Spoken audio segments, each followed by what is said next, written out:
There Is No Godcast, the official podcast of Northern Indiana Atheists.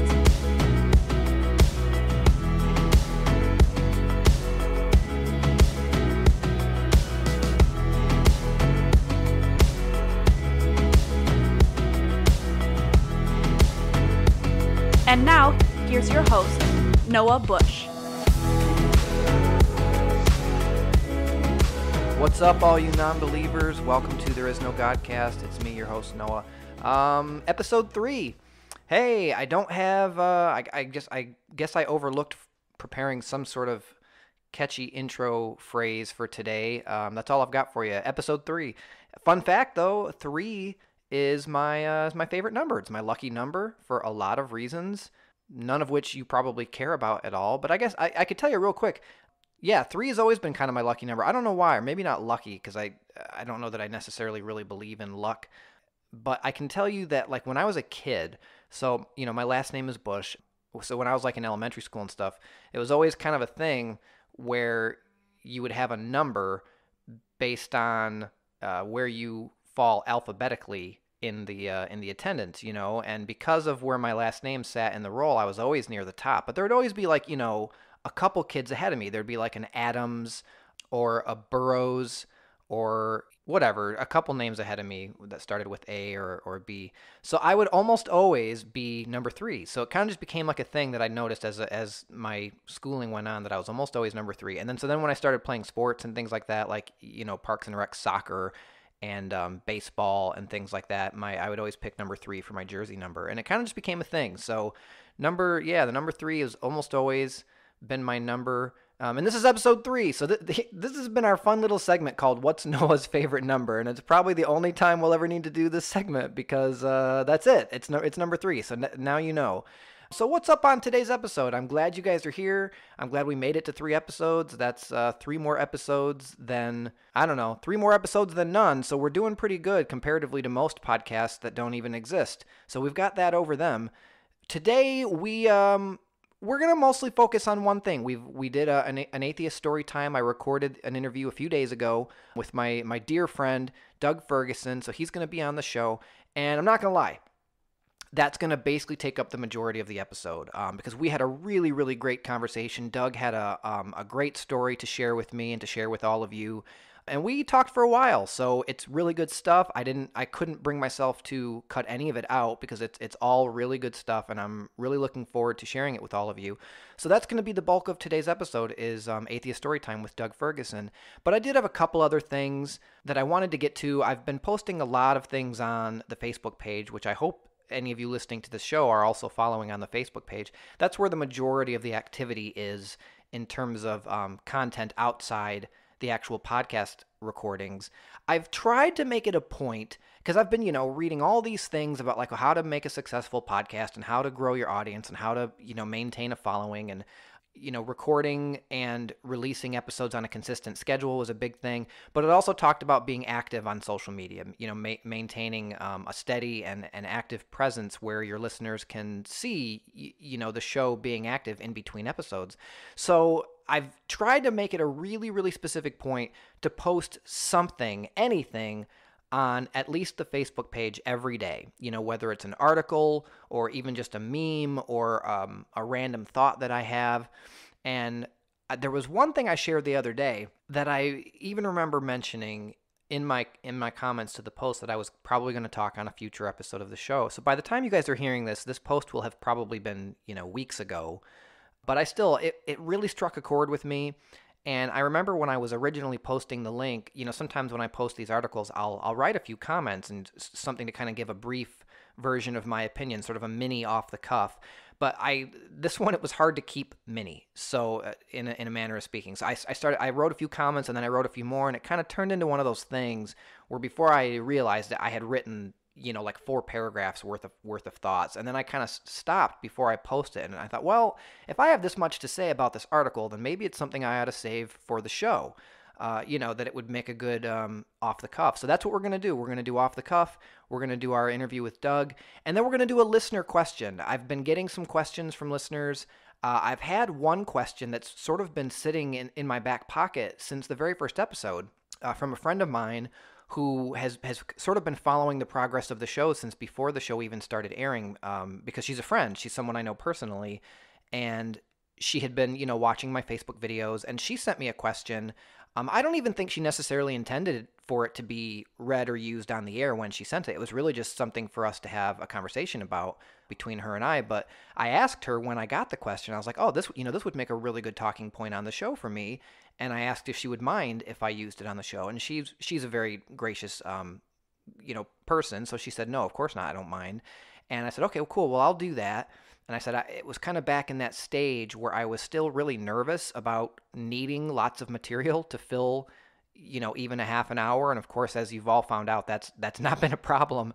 So I haven't, basically I haven't needed to use it yet, but it's kind of been bothering me because I actually want to talk about it, despite the fact that I've had kind of other things to fill up an hour's worth of podcast time. I want to talk about it. It's a good question, and it's a real question. It's not just something that I found on some article randomly on the internet. It's something that actually came directly from a person who I know in real life. So I want to talk about it, so I'm going to do that today. Yeah, so Doug's interview is about 45 minutes. So I've got about 15 minutes, 20, 25 minutes. I don't care. Like I said, I'll spend as much time talking as I want. And if you want to turn it off, then turn it off. So the first thing I want to do off the cuff is there's an article that I posted a few days ago about this baseball player, right? Some of you may remember this. If not, feel free to press pause or pull up your Facebook while you're listening to this and go find it on the There Is No Godcast Facebook page. It talks about this professional baseball player who, and his name escapes me, but he was a World Series MVP. He was a very prominent player in his time. Honestly, I didn't recognize his name when I saw it, which is unusual because I'm not like the end-all be-all of sports trivia knowledge, but usually someone who was a World Series MVP not that long ago, like in the late 90s, I think it was, I would have at least typically thought that I would have heard of who he was, but I hadn't. His name did not ring even the faintest of bells with me, but it doesn't really matter what his name is. What he did is what's important, or what he's alleged to have done. He's a very outspoken Christian. He's a very outspoken believer, and the article makes reference to that several times because it's from an atheist website, and the reason why they're sharing it as news, not only because of the heinousness of what he did, but because of the fact that he is a very pronounced Christian. And of course, I've said many times this is not a Christian bashing show, but I do think that it's important because, when there are celebrities or famous athletes, really anybody in the public eye who is extremely outspoken about their faith, when they do these terrible, terrible things, it does add a layer of hypocrisy, in my opinion, to an already extremely evil act. And that's not uncommon, in my opinion, for people with these kind of evil intentions in their hearts and in their minds to, I guess, overcompensate by hiding behind a mask of religion. It's not an uncommon thing that religion sort of and again, I'm not saying that all people in religion are bad. I'm not saying anything of the sort, but I'm saying that there are a lot of bad people out there, and that a lot of these bad people will sort of be drawn to embracing religion, or at least a facade of religion, because I feel like in their minds, it's sort of this protective mask that will lead people to believe that they are good, kind-hearted individuals, despite the fact that they know, the despicable things that are in their minds and on their thoughts. I feel like in some ways maybe they think that it sort of cancels out karmically and to themselves, or maybe they just think that it'll be easier to fool other people if they profess, very loudly and very proudly that they're Christian believers. But obviously that has nothing to do with anything when victims come forward and when evidence comes to light showing what these people did. The fact that they're Christian or atheist or Hindu or Buddhist or pagan or Wiccan or any other thing doesn't matter at all, doesn't matter in the least. But to me, as an outspoken atheist and as a person who at times has sort of been looked down on as an immoral person or as a less than ethically type of person, I'd be lying if I said that when these really prominent Christians are found to have done these really terrible things, that it doesn't sort of add an extra bit of salt into the wound. Like what this person did is terrible. I don't think I've actually said it yet, but if you hadn't figured it out, he's accused of having, I believe, raped a 4-year-old. I mean, and come on, it literally, in my mind, does not get worse than that. Like there is not a worse act that one can commit in this world than harming a child, specifically in a sexual way. And he's this very outspoken follower of Christ, and I'm sure that he had probably very strong views about people who were not followers of Christ or people who were atheists. And now here he is, being exposed for what he really is. And as I said, and as I will continue to say, and I don't care how redundant it gets, I will say it as many times as I feel like saying it.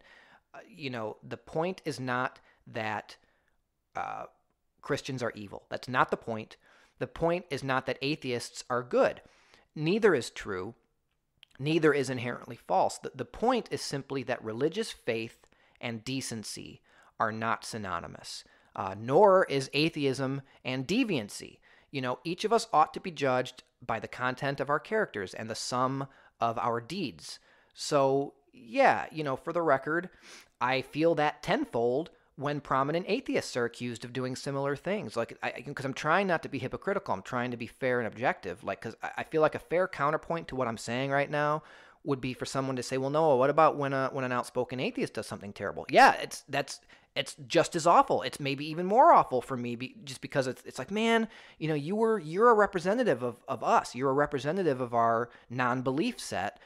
And for you to do this and kind of shine a negative light on the rest of us it's terrible. Like the deed itself is unspeakably terrible in its own right.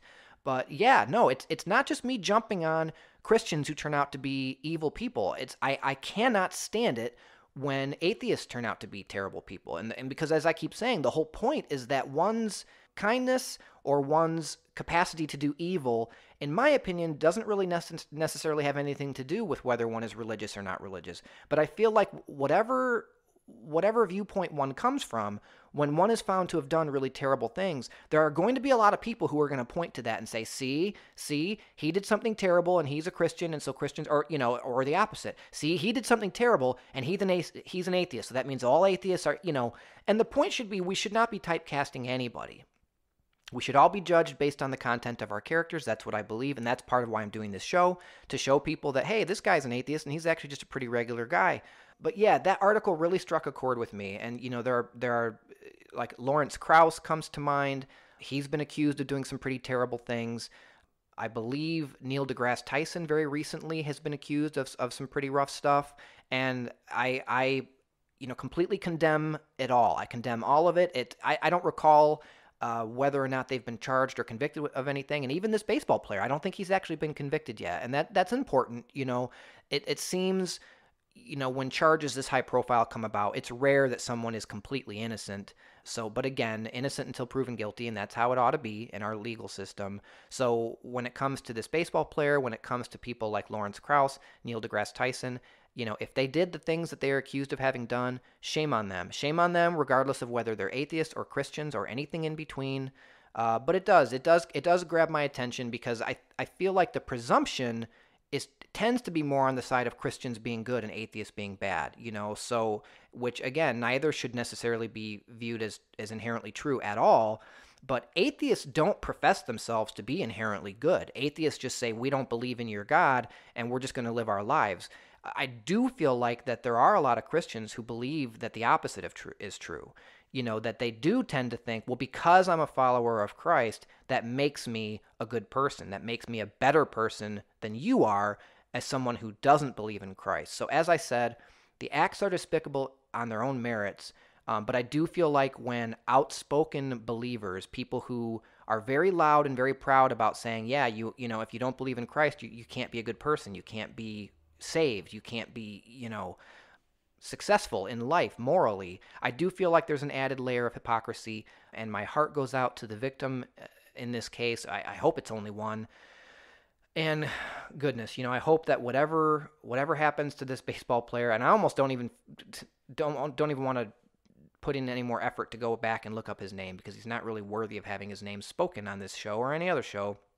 If he did what he's accused of having done, then I hope that the legal system plays out the way that it's supposed to and that he gets every bit of punishment that he has coming.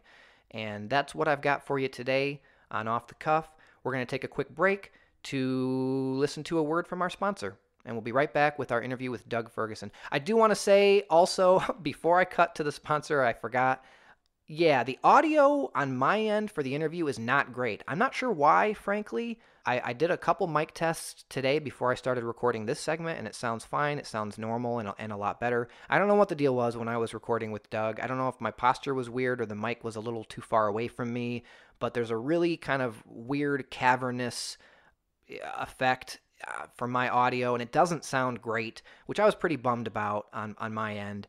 But, whatever. You can still hear my words. You can still understand me. The content is completely, perceptible, and that's all that really matters. But before anybody brings it to my attention, I just wanted to say, yes, I'm aware that the audio on my end for this interview sounds like a dog turd, but hopefully I can just be more careful next time before I hit record and check that is not the case. I hope you enjoy it, though. It's a great interview, and after a word from our sponsor, we'll be right back with Doug Furgason. Stick with us. I confess it, I'm a skeptic. I believe in the scientific method. I believe in reason and evidence and things being tested. I'm really not trying to be rude when I tell people I don't believe you. I believe you believe it to be true, but I want to see some peer review. Human beings are oh so deceivable, oh so promiscuous with what's believable. I'm old-fashioned, I just want to see if it's repeatable. Hey, just wanted to take a minute to give you an update on Mixed Fabric, official sponsor of There Is No Godcast. They've started putting some shirt samples up on their Facebook page, and they're gearing up towards announcing the Kickstarter. So go find them on Facebook, give them some feedback on which shirts you like. And I wanted to just reiterate that every shirt they produce is high quality and has been ethically sourced, so you'll feel good wearing and feel good buying them. And just remember, 10% of all sales will go towards nonprofit organizations that we care about, like the Freedom from Religion Foundation, the ACLU, and so on. Thanks for checking them out. Back to the show. You make the claim, you're the instigator. I just want to see if that claim could be replicated in the presence of a skeptical investigator. I'm not scoffing. If it's true, that's awesome. And until proven, my thoughts are agnostic, open-minded. All right, and we're back. We are joined now on the show by a good friend of mine, someone that I go way back with, Doug Furgason. How you doing, Doug? And Beezy. Did good. I'm doing well. How are you doing? And Beezy. Super easy. I love it. Man, oh man, you and I, we do go way back. Certainly way back farther than anyone else I've had on the show to this point. When did we meet? Like, when would you say that was? Certainly we went to high school together. We did a lot of theater together. I'm trying to think when it would have been. Like, when the first time we really would have known each other properly was. Would it have been like Children of Eden, do you think? Or farther back than that? I think it was farther back than that, because I was trying to remember the same thing. So yeah. I think the first show that we did together was Joseph. Right. And I was in the children's chorus. I was going to say, and we've kind of joked about that. Okay, so we kind of forget that the audience listening doesn't know anything about any of this. But Doug and I went to high school together. We were a few years apart, though. What were we 3 years apart? No, more than that. I graduated in 2007.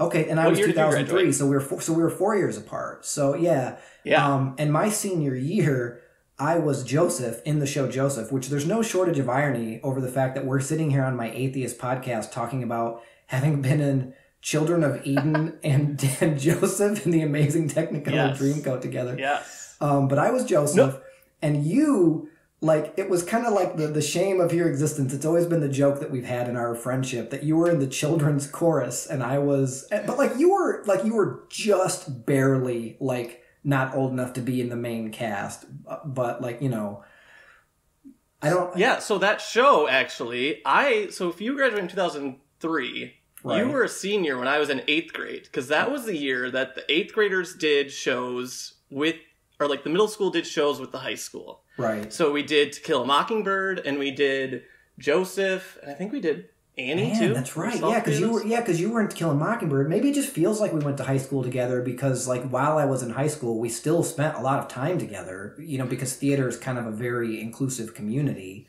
Right, but I was looking back on it, and I was like, man, I did, because I hung out with all you guys, and I was like, man, what was it about me that they decided to have pipsqueak little Doug just carry around and be little 8th grade freshman Doug just because you were cool AF, Doug, and you were you were super hip. I'd like to think so. Yeah, you were. And kind of getting things back on point in terms of you being on the show. You and I have talked for a while, ever since I kind of started to do those videos and stuff, that I really wanted to have you on the show because you've got a very interesting story, very compelling story. Because back when I first met you and knew you, you were very Christian, very, very, very Christian, and very outspoken about it. So yeah, and I know you've got your story, and we'll kind of start things off in just a minute.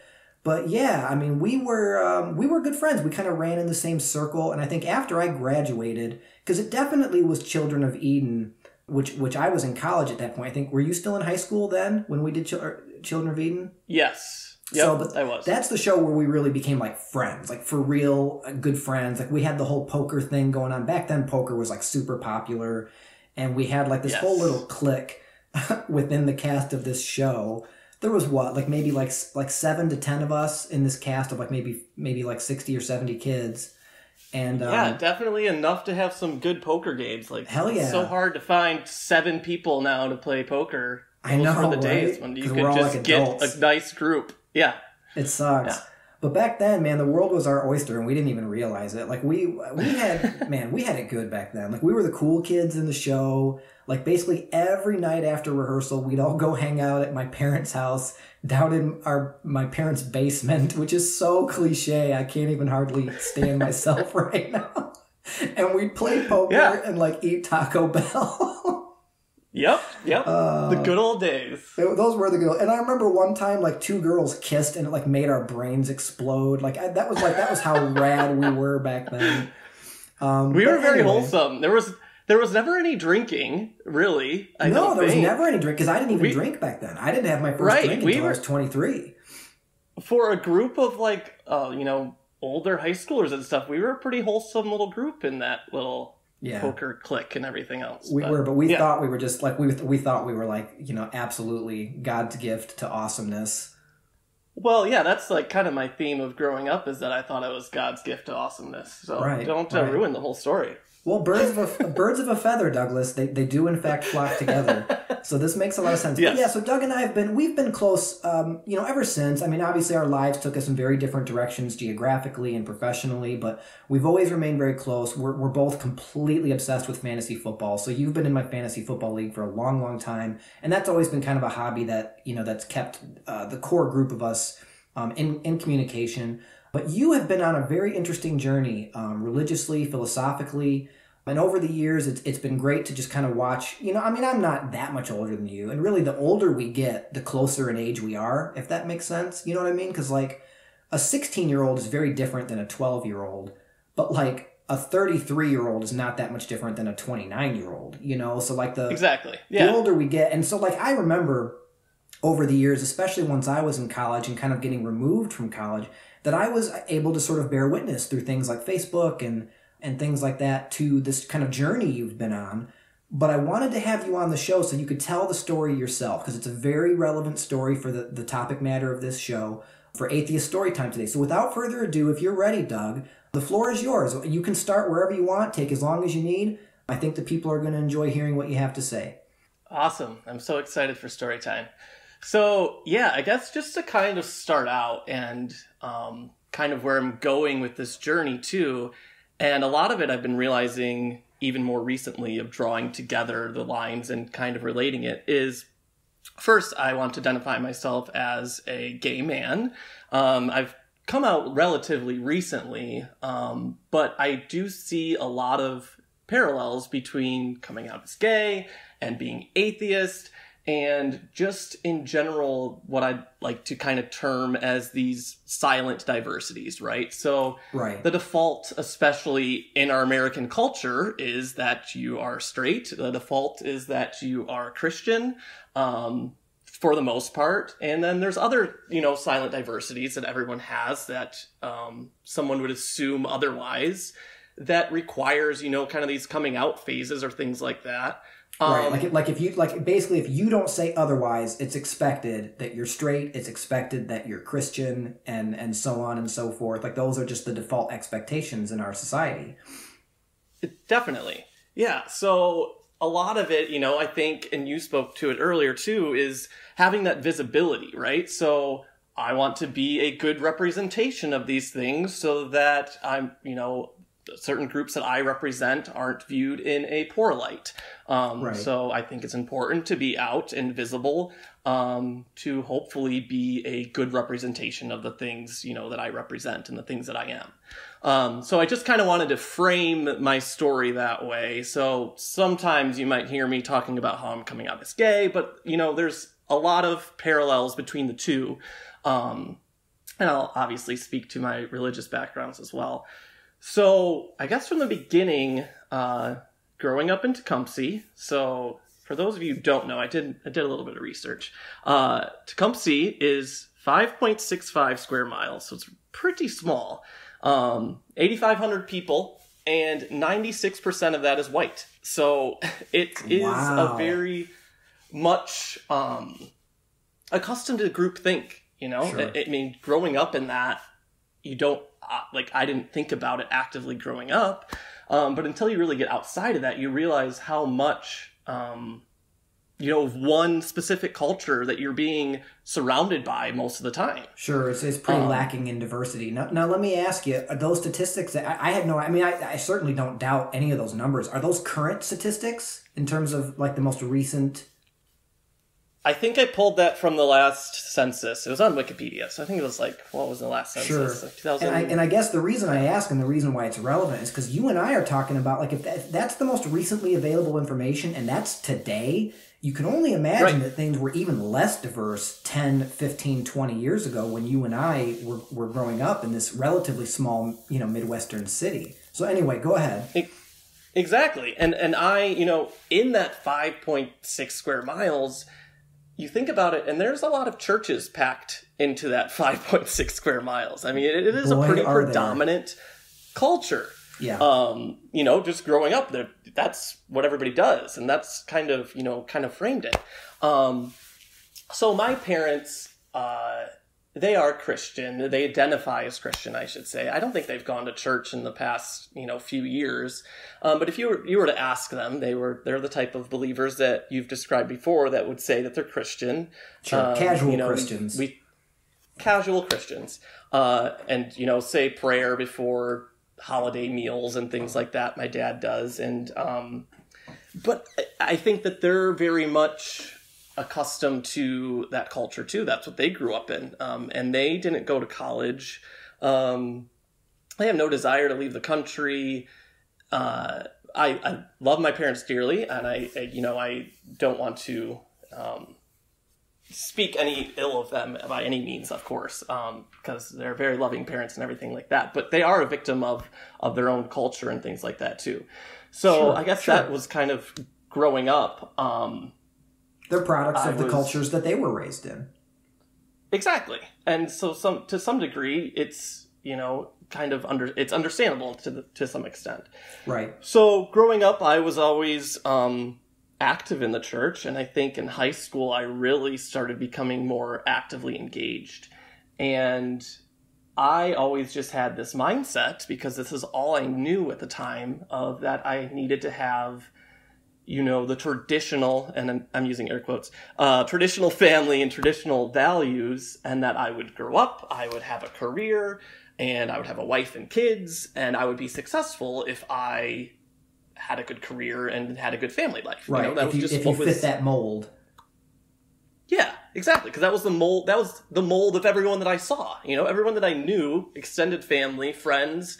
That was the mold that everybody else had. So it wasn't like there was many other molds for me to fit into or even think about. So that was kind of, ingrained in me. And I did start getting very involved with the church. And I was in the church youth group, and I did a lot of mission trips. So we would go down to different states and do work trips, and we'd work on people's houses.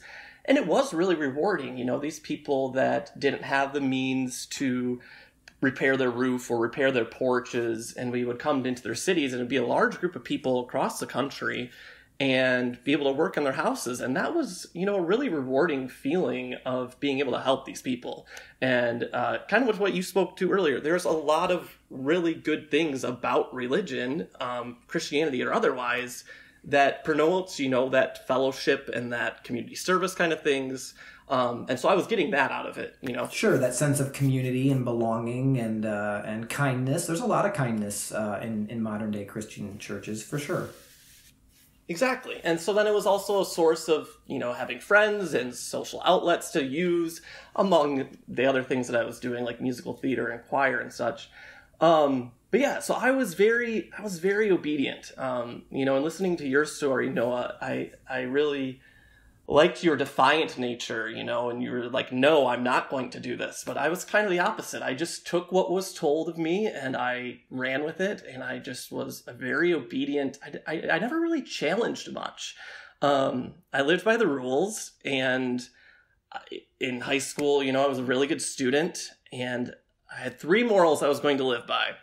And I remember, you know, this was probably like at 16 or maybe a little bit earlier than that too. I defined these morals. I was going to not have sex until I was married. I wasn't going to drink until I was 21, and I wasn't going to do any recreational drugs ever. And honey, those things have gone out the window. So those things did not exactly happen. Wait, the only thing 0 for 3 at this point? 0 for 3. 0 for 3. The one thing I hold on to, which still I learned makes me a suitable partner for you, Noah, is that I've never smoked a cigarette. So, wow.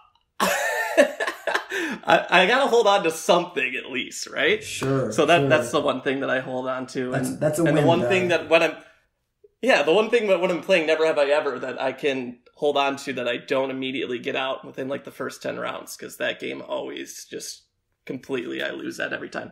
That's fair. You know what? And I'll just do a quick mini tangent just because you remind me now. I felt really bad after recording that. And I was like, man, I bet you anyone who's listening to this who smokes cigarettes is probably really not very happy with the way that I describe my feelings about cigarette smokers. I felt really bad. But I was like, I mean, it's kind of how I feel, but it's not like I look down on people who smoke or am disgusted by them as people. I just don't like the habit. It's how I feel about it personally.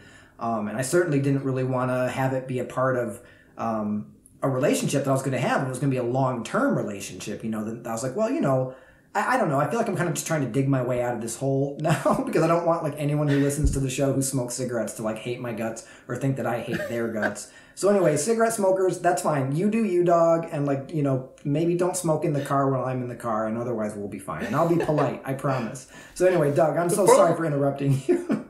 No, for the record, that was unprompted. Noah had no idea I was going to talk and bring up cigarettes, so I'm glad that I gave you the platform to be able to apologize. I haven't been sleeping, Doug, ever since I recorded that episode, so I appreciate you giving me a chance to alleviate my guilt.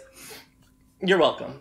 This is your confessional. I'm here. So you were saying that you were just basically you were very obedient to this culture, that you were very kind of at the time. Yes, and I got to the point where I was so absorbed into this Christian culture, and I was on the Protestant side, so I was a Presbyterian, and I was so absorbed into it though that I believed that in order to have 100% faith in something, you are therefore dismissing other people and other people's beliefs. And so I had a bit of an ego in high school, for sure. And I had gotten to the point, Let's just call it for what it is. We both. I mean, we're musical theater guys. You have to have a bit of an ego to get up there and do the crap that we did. Yeah. It's justifiable. For sure. But yeah, so...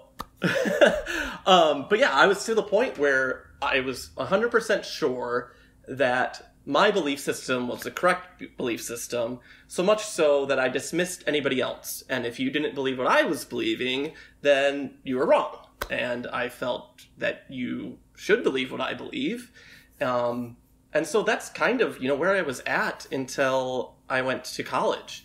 And so I was dating a girl in high school, and we dated for 3 years. So we dated 2 years in high school and then 1 year in college.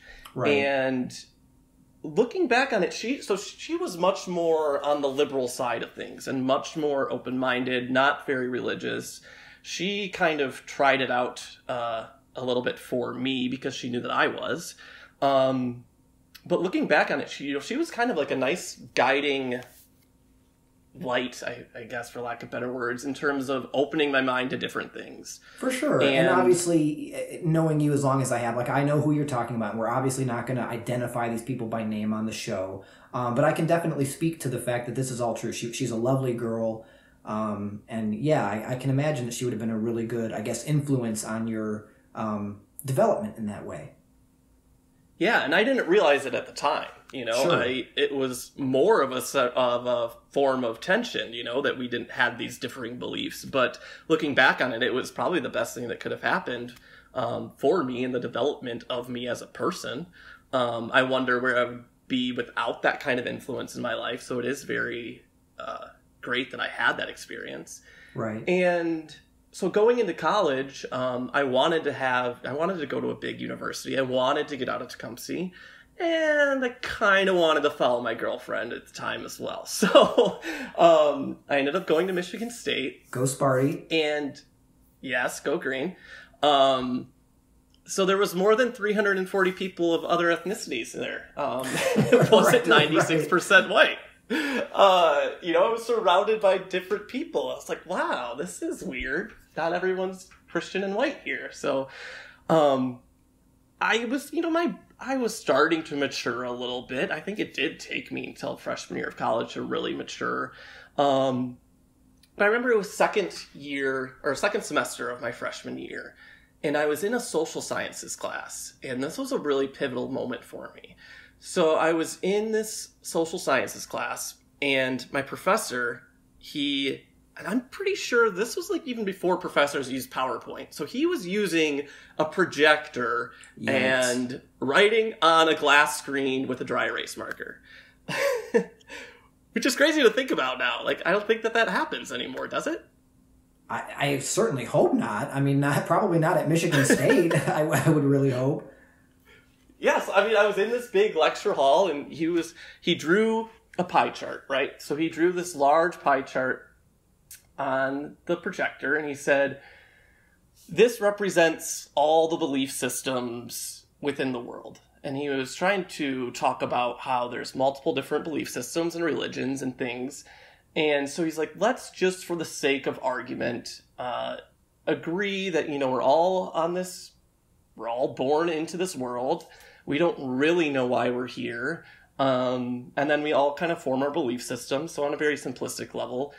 And he said, let's just assume that there's only one correct reasoning or belief system as to why we're here. Right. The Highlander principle. There can be only one. There can be only one. Yeah. Yeah. So that's the way that he framed it. And so then he split his pie chart, his circle, into all the different religions and belief systems of the world. And he then took one wedge. And so for the example, he purposely, I'm sure, used Christianity. So he took a small wedge, which represented Christians, and said, okay, so now let's assume that Christians are the ones with the correct beliefs. And then he split that in half and said, well, you have your Protestants and you have your Catholics. So they have, relatively the same beliefs, but let's just assume that only one of those is correct.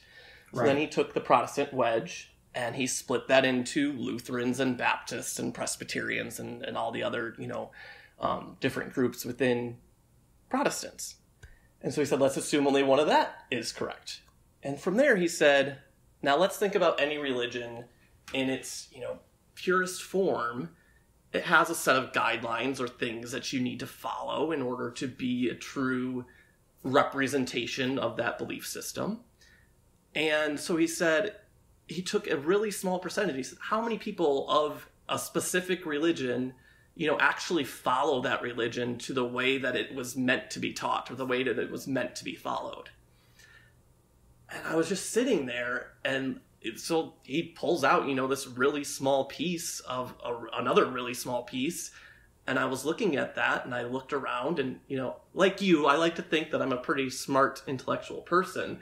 And I just, said to myself, I was like, wow, that's, like, Doug, you think that you, in that very small section, is right. Like, what makes you have the answers and make you think that you are any more right than anybody else. Right. You know? And yet everyone else in the entire world that doesn't fit into that very, very tiny slice of pie is just completely wrong, you know, and depending on who you ask, you know, may potentially be doomed to eternal damnation because of that. Yeah. And so, like I said, that was like part of my ego too, because that is what I believed. Before that, I was like, yes, that is me. All these thousands and thousands of other people and millions of other people are wrong, you know? And I was just like, wow, that takes quite an ego to believe that you have the capability to believe that. So from there, you know, I really started to think about things differently. And it was the liberating aspects of college that made me realize, okay, maybe I'm not correct.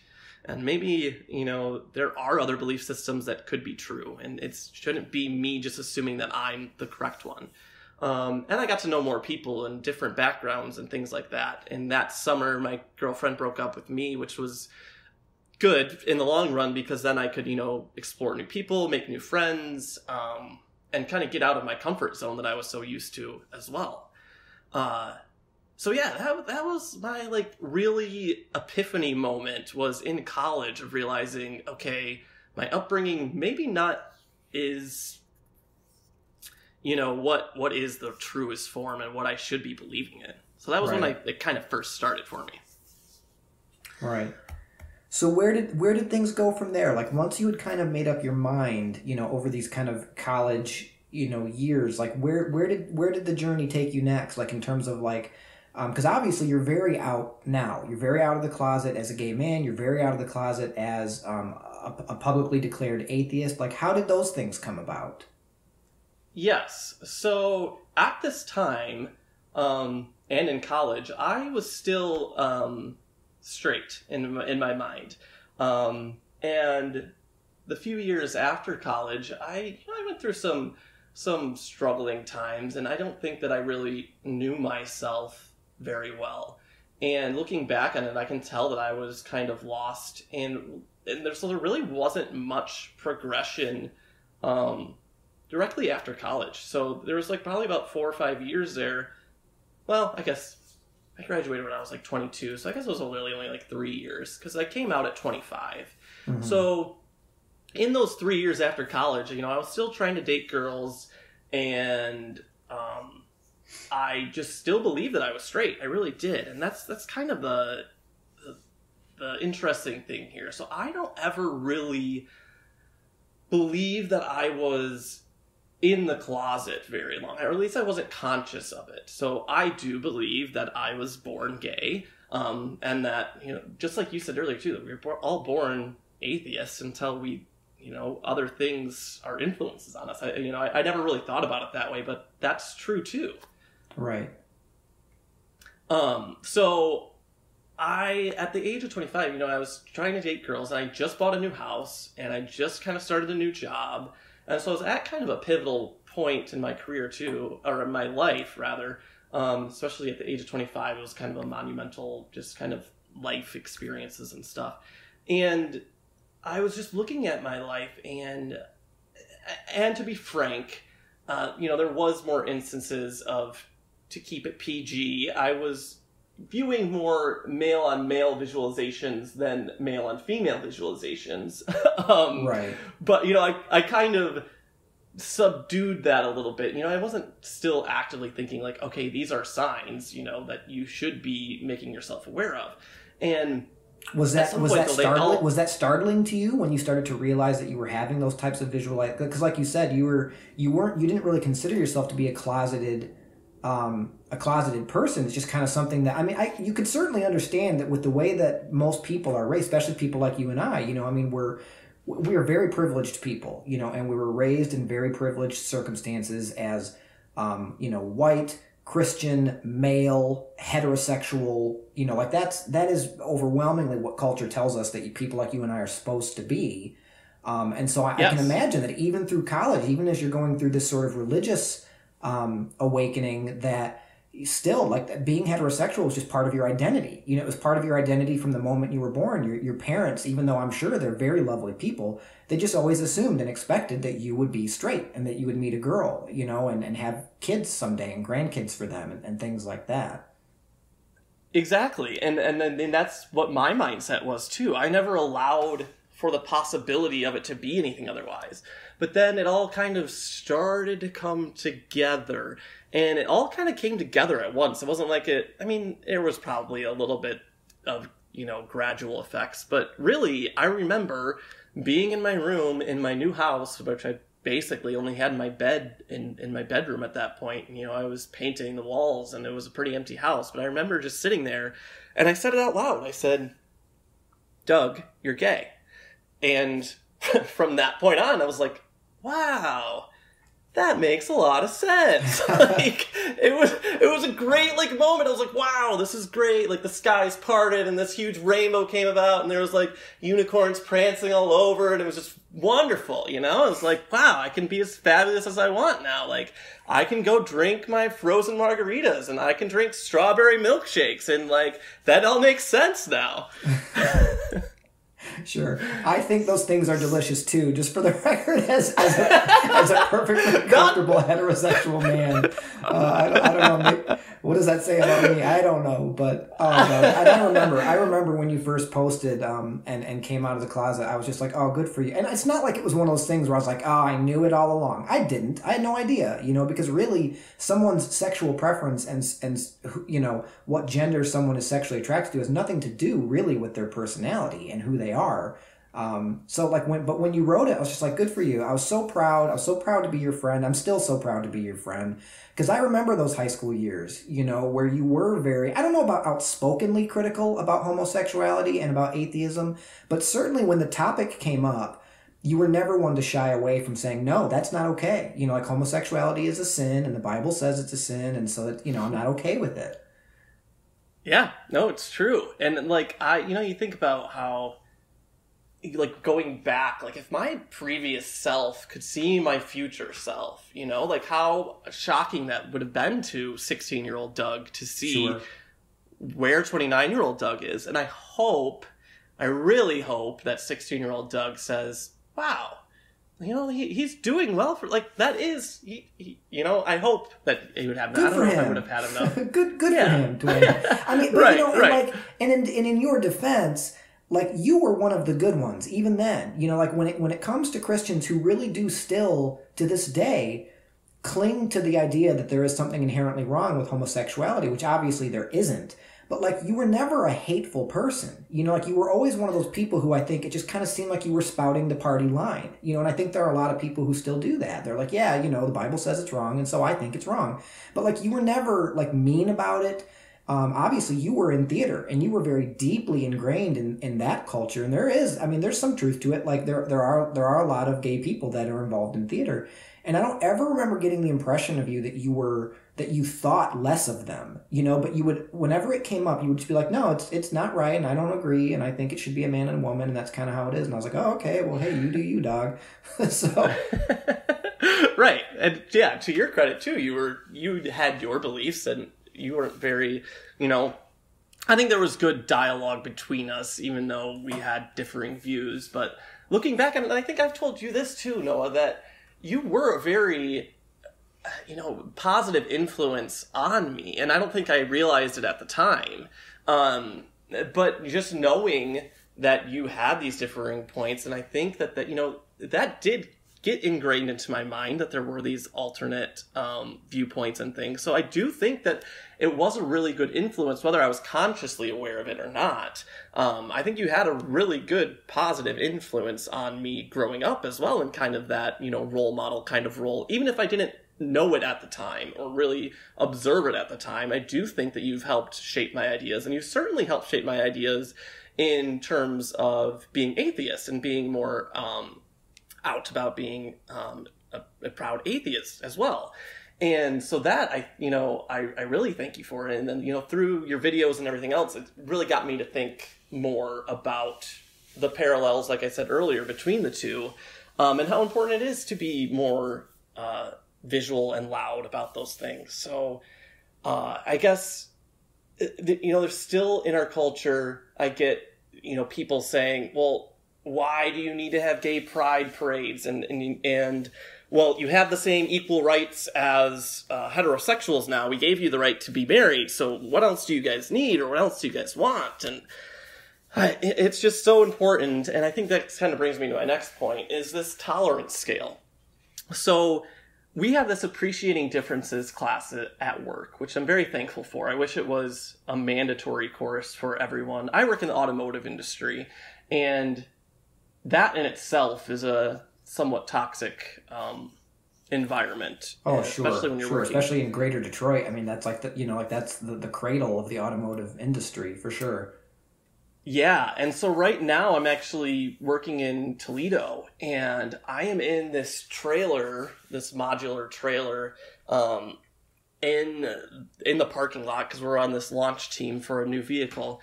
And so I'm surrounded by these 40 to 50-year-old men that are divorced, and it's just like 5 to 6 of them in this trailer. And the things that they talk about is just disgusting. They talk about women in such degrading ways. They talk about, politics as matter of fact and everything else. And I've only been on this rotation for about 3 weeks, but my tongue is very sore because I have been biting my tongue. Because it just hasn't been worth it yet. I'm trying to figure out how to finagle my way in there yet, but I guess I'll work on that. But I guess to get to my next point is this tolerance scale, right? So we talked about this in this appreciating differences class, that there's 5 levels of tolerance. At the very bottom is repulsion, right? So that you just view this, whatever the difference is, whether it's that other person does not belong here. You don't want to come in contact with them, and it causes you a lot of discomfort to be around that type of person just because of the things that they believe or what their diversity is. So that's at the very bottom. And then like level 2, you have avoidance. So you don't like it, but you just avoid it. 3, you have tolerance. So you believe they have a right to be treated respectfully, but you still don't really go out of your way to accept them, which is number 4, is acceptance. And then number 5 is appreciation. So at 5, you're saying, I want to be around this different type of person, and I appreciate who they are. And so I think it's interesting to think about both being gay and atheism on that scale. And I honestly, I was thinking about it, and I think that, so if we're saying higher on the scale is closer to appreciation and lower on the scale is closer to repulsion, I think that atheism is probably lower on that scale than being gay is. What are your thoughts on that? I definitely, it's hard for me to speak from a point of experience because obviously I am an atheist, but I am not a gay man, so it's hard for me to speak from it from the same viewpoint that you have. But I definitely would not be surprised if that's true. That if you just asked, 1 million people, if you took like a poll, which would bother you more about somebody, them being an atheist or them being gay? I think that most people would say, well, it bothers me more if they're an atheist.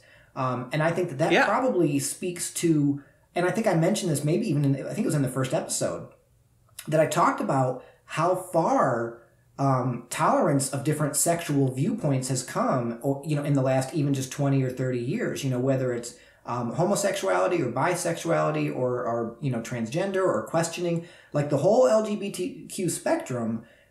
If you had asked someone 30 years ago that question, they'd have been like, pardon my French, but they'd have been like, screw them both equally. Like if you're gay, get out of here. If you're an atheist, get out of here. But there's been obviously a huge cultural shift over the last few decades towards accepting that gay people, transgender people, like they're all just, they're really no different. And it almost kind of bothers me, not to go off on a whole separate topic, but like even I have been guilty of this. I've referenced LGBTQ rights and how I'm a supporter of that. And I almost feel like that's a problem in its own right, because like really there shouldn't be LGBTQ rights, like, right? There should just be human rights, like, and they should all apply to everybody equally. And that's like idyllic. That's how it should be. But obviously we have to have LGBTQ rights because of the fact that we are still in this society and in this culture that does not recognize them as inherently equal. And so we have to have people like you who are doing your part by being very outspoken and very clear about exactly who and what you are and how that's okay and how you are very comfortable with yourself and love yourself as you should. And I want to go back and say thank you, because you said a lot of very flattering and very nice things about me. And I'm very humbled to have played even the tiniest role in kind of helping you get to who you are now. Because Doug, you're wonderful. You're a great friend. You're a great person. I'm so glad that you were able to come on the show. Do you have anything else that you want to say in kind of wrapping up? Yeah, just real quickly. So I do want to check my privilege too. So in that tolerance scale, I don't want to make the mistake of lumping them all together, because I do think, I can't say that being a white, cisgendered male is, by any means comparable to like the trans community. And I think the trans community, still faces much more difficulty on the tolerance scale than I do as a gay white male who can sometimes suppress my, gayness and come off as being hetero when I need to be. And so there is still, a lot of aspects of that. So I don't want to lump them all together in terms of saying that we're all, in one aspect on the scale. But yeah, I agree with you, I think that there's atheism, doesn't have that same visualization. And I think that's important, right? So you look at our politicians, and with this last, we've got gay senators now, which is amazing. And they're out and they're, identifying as such, but we haven't gotten to that point with atheists, and unless I'm wrong, do you know of any out? I think there's one. And actually, it's funny because when I was doing my videos a couple months ago, I referenced the fact that there were none, and I think that at the time that was correct. But I remember reading just within the last couple weeks, it's either a member of, I don't think it's a senator, I think it might be a member of the House, because they were just doing all of the swearing in for the new Congress. Oh, yeah. And yeah. I think it mentioned that there was, I don't think that they specifically identify as an atheist, but that they are not officially affiliated with any religious belief, that they're a nun, as Chad put it, and that's a common expression to identify as a nun, which basically means that they're an atheist, and they just don't want to use that word for political reasons, but yeah, they're one of us. Yeah. So yeah, I think that is a distinction. It's a start. We need more visualization. We do. I mean, it does need to be more brought about, and I think that hopefully maybe it'll follow the same path, and we will get to that point. But yeah, I guess that's pretty much all. And you're right about checking our privilege, because you're right. Like I still enjoy a lot of privilege in my life. We both do. You're right. Like you and I could walk down the street. Spoiler alert for anybody who hasn't seen what either one of us looks like, but we're both very, very white. Like there is no confusing the fact that we are as white as it gets. And so obviously I'm very aware of the racial privilege that you and I both enjoy. I wish it weren't that way, but it is. We're both men, even if people don't realize that you are a gay man, you're right. People would look at you and they would just be like, oh, there's a good old fashioned straight white Christian guy. Like if you didn't tell them any different, that's just what they would assume to look at you. When you're a minority, when you're a racial minority, or when you're a woman, women still face obviously tons of discrimination every day in a lot of ways. When you're a minority, when you're a woman, you're walking down the street and you're going to have all kinds of people thinking all kinds of kind of preformed judgments about you just based on what they can see, what they can look at. And, you and I are the beneficiary of a lot of privileges, but being atheists and obviously self-identifying very publicly as atheists, we do kind of, I guess, feel some of that sting, on a much more controllable scale, right? Because you and I have control over who we give that information to. Right. So even then, it's not nearly the same thing.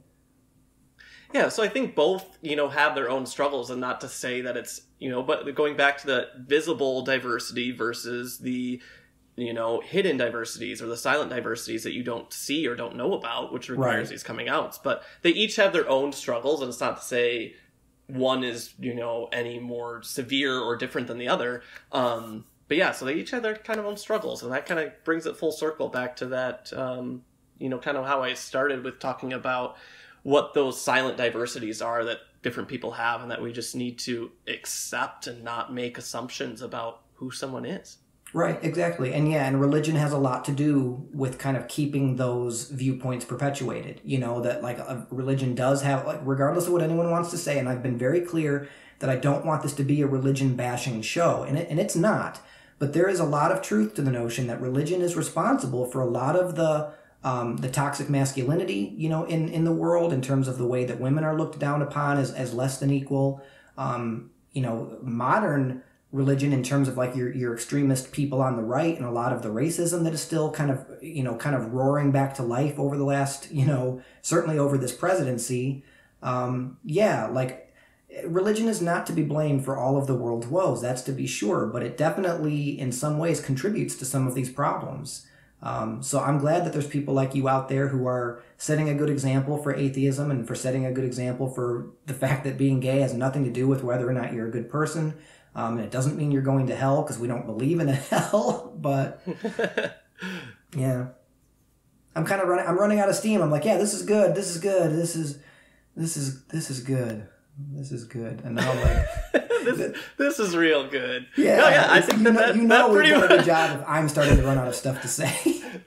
Perfect. No, I think I pretty much said everything that I wanted to say. So I thank you for having me on. I'm really excited about the future of this podcast. I hope that, in the first podcast you spoke about the future listeners, and I hope that that's going to be true, right? That somebody is listening to this and they're going back to the third episode, and they've just listened to episode 37, and then they're going to go back to episode 3 or episode 1, and that's where this evolves to, because it is important. And I think you've got a great platform here, and I just wish you all the success in going forward with it. So thank you so much. And you know what I hope, what I hope beyond anything, never mind what I'm trying to do on this show, and I am trying to do some good and affect some change, but I hope that somewhere out there is, another 19-year-old Doug, or a 16-year-old Doug, who for whatever reason, by whatever means, winds up listening to this episode and this show and hears what you have to say and thinks, yeah, you know what, maybe I need to really rethink some of this stuff. If the words that you are coming on this show and sharing, and the conversations that we are having make even the tiniest difference, and like you said, you pointed it out very eloquently, that at the time you didn't even realize that your girlfriend, that people like me were having this sort of impact on you, and it wasn't until years later that it really kind of manifested. So that's the hope. That's the hope for this show, and I'm so glad you came on, Doug. Thanks for taking the time. I know you're a busy guy. We actually had a little bit of trouble scheduling this because I've got dumb kids. And, you've got dumb work, and yeah, things are dumb, but we made it happen. I'm so glad. You got to come back on. You got to come back on again, for sure. All right. I'll be there. All right. Right on. All right. Well, thanks a lot, Doug. So there you have it. The definitive Doug Furgason interview. You heard it here on There Is No Godcast. We're going to take a quick break, and then we will be right back. Can learn to spot 'em. Evolution even teaches us how we got 'em. So learn to love facts, and you might just get a passion to put that skepticism into action. I confess it, I'm a skeptic. I believe in the scientific method. I believe in reason and evidence, and things being tested. But I believe in people too. I may not believe in the things you do, but I believe in you. And now we're back in my audio not sucking land. So I hope you enjoyed that interview. We're going to finish out the show with, as I said earlier, if anyone remembers back that far, I've got a listener question that I want to talk about, and then we'll call it a day. So I've got this question, and as will always be the case, just for the record, anybody who writes into the show, I would love that. You can write into the show, thereisnogodcast@gmail.com. You can inbox the Facebook site. You can, go to our Twitter. You can ask questions any way you want. I'd love to get questions to talk about on the show, or just suggestions of topics, anything like that. But just for the record, in case this wasn't already abundantly clear, anybody who does not explicitly state otherwise, I will always presume that you do not want your name used on the show. I know that there are people who I've talked with off air, via Facebook Messenger and things like that, where they've made it relatively clear that they are not completely out of the closet as atheists, and it is never, ever going to be my intention to put anybody in an uncomfortable position by having their name broadcast to the entire world. I do, and that's my choice, and I have agency over that choice, but I don't want to take that agency away from anyone else. So if you want to participate in the show, send me any thoughts, questions, or things you'd like to see discussed that you have. Just know that if you would like to be credited on the show, I'm more than happy to give you credit for your question or your suggestion. Just make it a point to say, hey, feel free to use my name on the show. I'm loud and proud. Maybe I'll make that a hashtag, loud and proud. But I totally understand there are a lot of really valid reasons to not be loud and proud. Not everybody has it easy enough where they can just kind of come out of the closet and not have any, consequences or repercussions. And I totally respect that. I want to be very sensitive to that. So without further ado, here is the question from our listener. I'm just going to quote her directly. So I have a question. What do you say to the random people that make comments to you like, God bless you? I was in the grocery store the other day, and a lady was behind me in line. She started talking to me about my current pregnancy. Then she all of a sudden made some comment about that's why God meant for us to have children when we are young. And she says in parentheses, I think she was implying that I was young and not being derogatory about me being in my 30s. I wanted to say, 1, I'm not that young. 2, I chose to get pregnant when I did. 3, God has nothing to do with my reproductive system because he doesn't exist. Instead, I just stood there with this weird, slanty smile. Is there any point saying anything to people like this? Do you say it even if there isn't a point? When do you just keep your mouth shut and move on? Would love to hear your thoughts when you get some time. So I feel like there's some kind of connective tissue to this question with my thoughts on Christmas, but it's not quite the same thing. If anyone recalls, my views on Christmas and wishing people a Merry Christmas is very diplomatic. Basically, when someone says Merry Christmas, I say Merry Christmas. I will say, and thank you very much for the question, this is a little bit different though, right? Because when someone says God bless you, or makes comments about, oh, well, it's just such a blessing that that you've got this pregnancy or that you've got these children or whatever else, you kind of want to, or at least I can only really speak from my perspective. I always want to be appreciative and grateful because obviously they mean well, right? Like when they're wishing you well, when they're talking about these blessings that they attribute to God, like that's their choice to attribute these things to God. But ultimately, they're just wishing you well. They're saying like, I'm glad that you're going to have this baby. That's wonderful news. And when someone says God bless you, that's really no different than just saying have a great day, or at least in terms of what the intention is behind saying something like that. So when people say God bless you or things like that, I tend to just try to always be as gracious as I can and say thank you. That's not something that I'll say back. Like I'll wish someone a Merry Christmas back because I do wish that they have a Merry Christmas, but I feel a little disingenuous saying God bless you too, or, something like that. Cause it just feels like, I don't know, it feels really fake. As I said, it feels very disingenuous. But no, I guess to answer your larger question, is there any purpose in saying something in situations like that? And I assume that she means, is there any purpose in saying, well, actually I'm an atheist? No, I think in a setting where you're just having a completely, coincidental interaction with a stranger, no. Frankly, in my opinion, it's just not really the time or place. That's not the kind of battle that you really want to pick. You got to pick your battles. When you've just got a well-wishing stranger who's saying, oh, that's nice that you're having a baby, God bless you, I think really the most appropriate thing to do is exactly what you did, to just smile, be appreciative that they have kind sentiments towards you. I suppose if they were to ask you any direct questions about if you have faith or if you go to church, like I can say that I've had interactions with strangers where they've made assumptions about me where they'll say, I don't remember what it was, but I remember like years ago there was a coworker who said something about like, oh, well, when I go to church, and what church do you go to? Actually, no, I take that back. It was a coworker of my wife's. I was at a function of hers, and they said like, oh, what church do you guys go to? And it was just like a foregone conclusion in their minds that we went to church. And I knew having this conversation that I would probably never see this person again. And sure enough, I haven't. I don't think it was a party. It was just some kind of thing where there were lots of people. It was at like a hotel conference, place. And I think it was like a dinner of some kind. And yeah, like if that's the case, if they ask you a direct question, certainly, me, like I'm a huge advocate of of being honest and not feeling like I have to hide my atheism. A lot of times I don't go out of my way to shove it in people's faces because it just seems like it's really only just trying to provoke them. Especially, like I said, if they're just trying to be kind and wish you well, then you should just really be gracious as you can and accept the well wishes and be on your way. But if they ask you a direct question, there's absolutely nothing wrong with just very politely saying, oh, actually, we don't go to church. And you don't even have to use the dirty, dirty A word if you think that it's going to make them, feel uncomfortable. Because for some people it does. But I think that it does kind of taste a little better going down to just say we don't go to church. Because I think there are a lot of people these days who don't go to church, even those who don't really self-ascribe the term atheist to themselves. It's just, I don't go to church. And it's usually people will just leave it at that.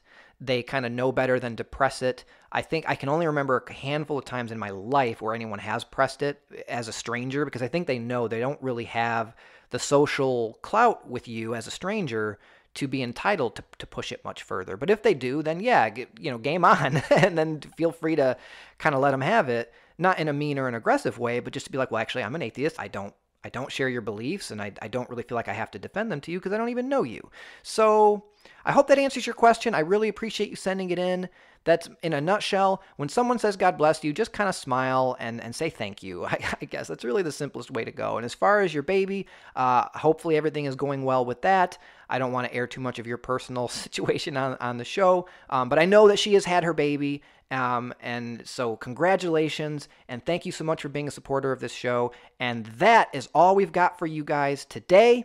Please make sure, if you haven't already, to rate and review the show on iTunes or whatever you're using to listen to the show. Could really use those rates and reviews and shares. Share the show. Actually, Doug, when we went off the air, we were talking about that, and he was saying how, he is really excited to share the show and to try and get other people he knows to listen to the show. That's huge. Like, word of mouth is huge. So if you know anyone who you think might enjoy this show, please, beg them to just give it a try, even once. Just, it's, hey, maybe you never know. Maybe it'll be for them. Maybe it won't. But I certainly would appreciate the share, the rates, the reviews, if you are so inclined to take a moment to help me out. And speaking of helping people out, please do not forget to head over to Northern Indiana Atheists on Facebook or their website, northernindianaatheist.com. They are my partner in doing this show. So definitely show them some love, show them some support with your dollars, with your shares, with your Facebook likes. It's a wonderful organization, so please do whatever you can to support them. I also wanted to wait till the end of the show this time around. I'm kind of toying around with how to give proper credit, but the end of the show feels like the right place to do the credits and give credit where it's due. I want to thank Baba Brinkman for his graciously giving our show permission to use his music. He is a wonderful secular hip-hop artist, so the music that you hear during transitions, all credit goes to him. You can find more of his music on YouTube or at his website, music.bababrinkman.com. That's BABABRINKMAN, music.bababrinkman.com. The song we featured today is called Confessions of a Skeptic, so please check out his music and support secular artists. Thank you so much for joining us. We'll be back in a couple of weeks. Someone told me after the last show they really enjoyed the tagline that I had at the end, so I guess just don't stop not believing. We'll see you next time.